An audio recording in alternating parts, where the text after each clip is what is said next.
Imagination. You've heard that word all your life.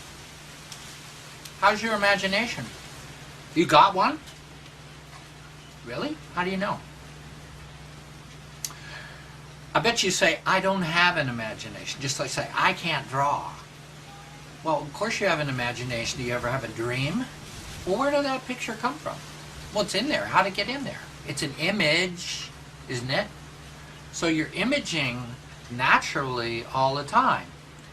The question is, are you taking that image that's in there and doing anything with it? Because that's imagination. That's doing something with the imagery.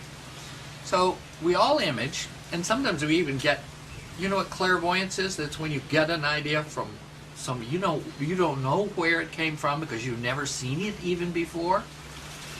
But you have it, and you saw it in your brain, and if you, by the way, will take a minute and learn how to draw, you can probably get that down on a piece of paper. At least you can describe it. I mean, writers have as much ways to use their images as do painters.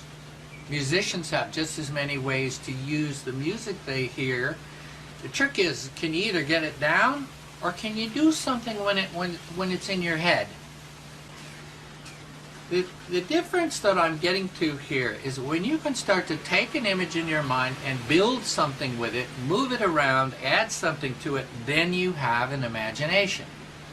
And that's just a matter of doing it. And if you want to make sure you're doing it, then you make a little quick sketch of what you've created in some combination in your head, and that's how you give it to the world. Or you write musical notation to it, and that's how you give it to the world. Or you start the first paragraph of your next writing and you give it to the world, because if when you're writing you can't see that scene, you're going to have an awful hard time giving it to your readers.